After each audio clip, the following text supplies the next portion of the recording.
Hi, students. This is a presentation about the two choices for scholarly articles. I'm going to pull together some of the ideas in both articles and then to talk a bit about finding your own scholarly and non-scholarly source. So one of the ideas that's in both of the articles, and it's in fact the title of one of the articles, the Masculine Hegemonic Hoops, an Analysis of Media Coverage of March Madness, uses the term hegemonic masculinity in its own title. This is a particular type of masculinity that's privileged over all other types. So this type of masculinity, as discussed in the articles and as we've seen in some of the sports media we've already looked at, has to do with a straight white male type of masculinity that emphasizes aggressive behavior in sport, power and performance in sport, and the sports media tends to reinforce this idea of masculinity. Additionally, because this type of masculinity is privileged over other types of masculinity don't get much attention. For example, gay male masculinity or masculinity of in different sports like that involve more aesthetic and artistic expression. Softer forms of masculinity, those sorts of things. So we've seen some of the ideas of how sports media reproduces these ideas. It also plays the role of subordinating women and promoting only one type of masculinity. So what I'd like you to do as an exercise is take a look here. So we've seen how sports media reproduces these ideas. What I'd like you to do in your notebook is to make two big boxes. These are just small for demonstration purposes. But I want you to take a look at how we are very well aware of these ideas of hegemonic masculinity. What would the most manly man do? What would he drink? What would he wear? What kinds of qualities would he have? And then also to think of the stereotypical woman box. What is the most valued kind of femininity? So in your notes, I want you to take a minute to make this box and add some things to it. And I'm going to give you about a minute to do this. Everything you can think of that would go in the man box.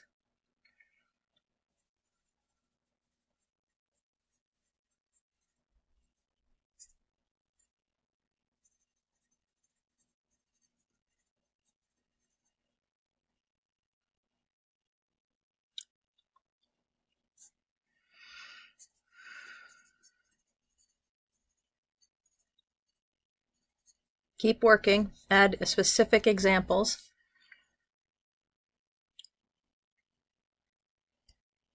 You can move over to the woman box as well, as many things as you can think of that would go in there.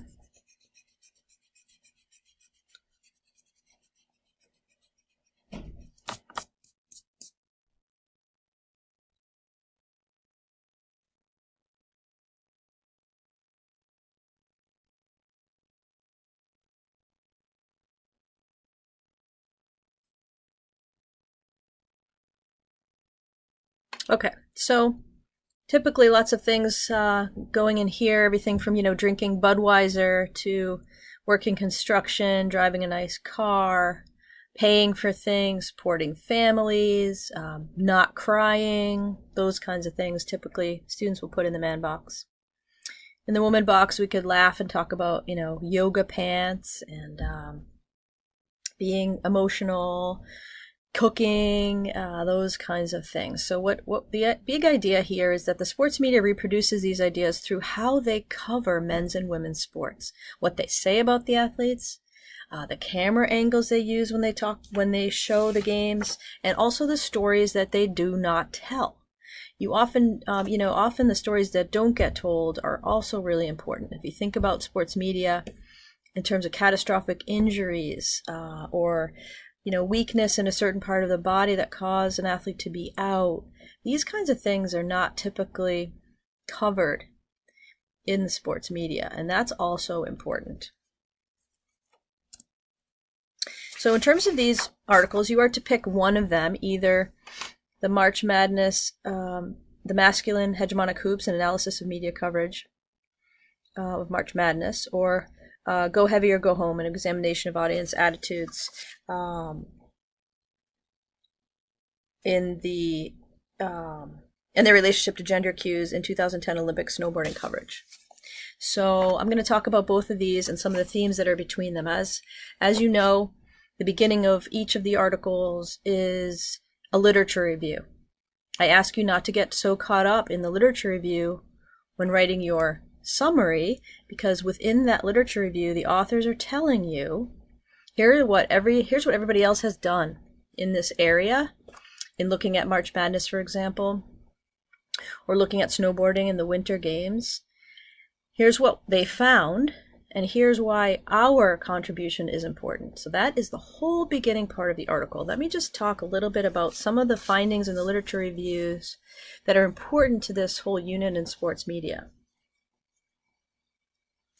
The first is that male athletes receive much more coverage in all kinds of sports media. That has to do with news stories, features, newspapers, magazine, TV, and internet.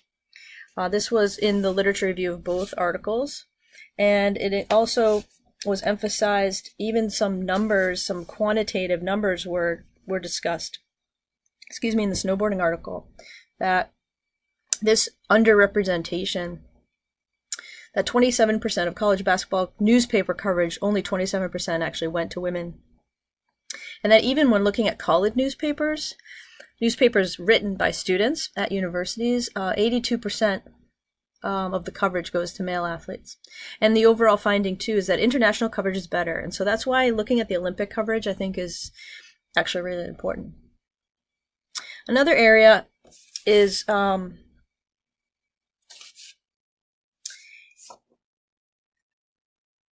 in terms of visual cues.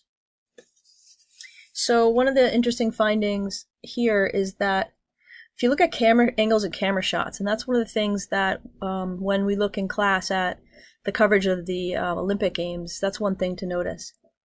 Are they focusing in on women's faces, for instance, more than men's? There was actually a study of beach volleyball that was reviewed in the snowboarding article. That 20% of all the camera shots were on the breasts or the chest of the women athletes, and that 17% were actually on their butts. Seems silly, but the camera shots and angles are actually a really important way that messages get across. As well as verbal cues that people, the commentators might say things about having a pretty smile or talk about a female athlete's hair instead of her performance. And again, this tends to reproduce some of these ideas about gender. Lastly, from the Hegemonic Hoops article, as I mentioned before, sometimes what sports media doesn't cover is actually really important. So here, they found, and this is a bottom of 231 if you are using this article, only 3 of the 508 articles that they looked at named the athletic accomplishments or athletic talent of mothers of either a women's or men's basketball player. So they talked a lot about the fathers, and fathers that had been former athletes, but only 3 out of the 508 articles. So what I'm saying is this emphasizes gender difference and the hegemonic notions of masculinity that tend to subordinate women athletes.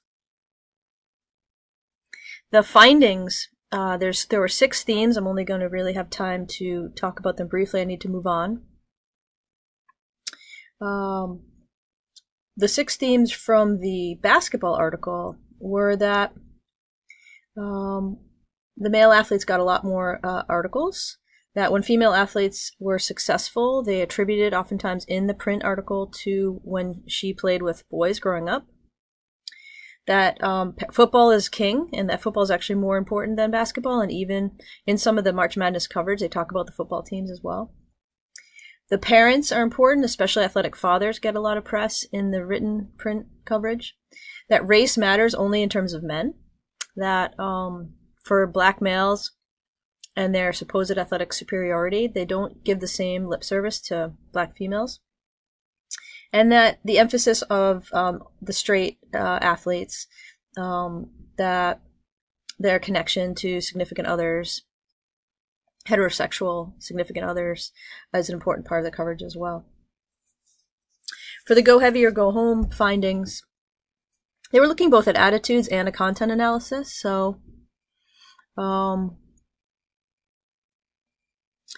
the attitudes, they did an attitudinal survey, and then for content analysis, they looked at primetime coverage. So I meant to say before that the Masculine Hegemonic Hoops was a content analysis of articles from the internet and newspaper, written articles. So that in the snowboarding article, they looked at attitudes through a survey, but then they also looked at live coverage.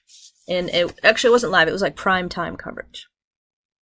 So the findings from the snowboarding article was that people, their attitudes after watching snowboarding was that it was a more masculine type sport overall. But that it was interesting, the more they watched men snowboarding, they attributed, they made a decision that sport was more masculine. If they watched more women snowboarding, then they thought it was a feminine sport. The interesting part of snowboarding is that it, has both strength, aggressiveness, and grace. That's part of how you're judged in snowboarding, and I think that's why this is an interesting case. In terms of camera angles, the male athletes were often shown with low angles to make them appear bigger and stronger. The female athletes, higher angles, they look smaller, they were more focused on their face in the coverage. So the snowboarding article actually showed that the way the visual cues and the verbal cues in the coverage, the primetime coverage, really influenced how viewers saw and understood the sport. So in terms of the scholarly and non-scholarly sources, what I want you to do as an exercise is to find a full-text scholarly article using this address to the microsites lab. I'm going to show you in a minute how that works. I hope I can link to it from here. Download the full article or email it to yourself. Jot down the journal name and how would you cite this article. Now do the same thing for the non-scholarly article. Find one, download it. What's the journal publication name and how would you cite it?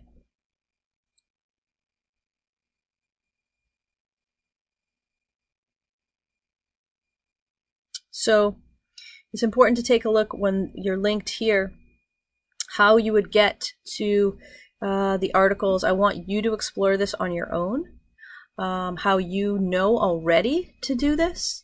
I'm going to show you a way I only have maybe a minute left here on this presentation. I'm going to show you one way I would approach it, but I want you to do it however you are comfortable doing it, but I do want you to use the Maxwell library. Often when you do this from home, and I'm on campus right now, you'll have to log in with your Bridgewater credentials, but for now, I'm already on campus, so you won't have to see me do that. I just want to show you one thing in the Max Guides. If you go to Max Guides, Movement Arts, Physical Education, you'll see there's lots of choices here. This is not a bad place to start looking for articles. So any of these would actually work, but I wanted to show you the librarians have gotten together a lot of different resources for us. If you choose Find Articles, any of these databases would actually work for our purposes. So I'm going to use Academic Search Premier, for example. Oh, it is going to have me log in, which is funny because I'm actually on campus. But so this is one place to start. I want you to think about what search terms you would use and how you would go about finding your articles, because that's going to be part of the assignment.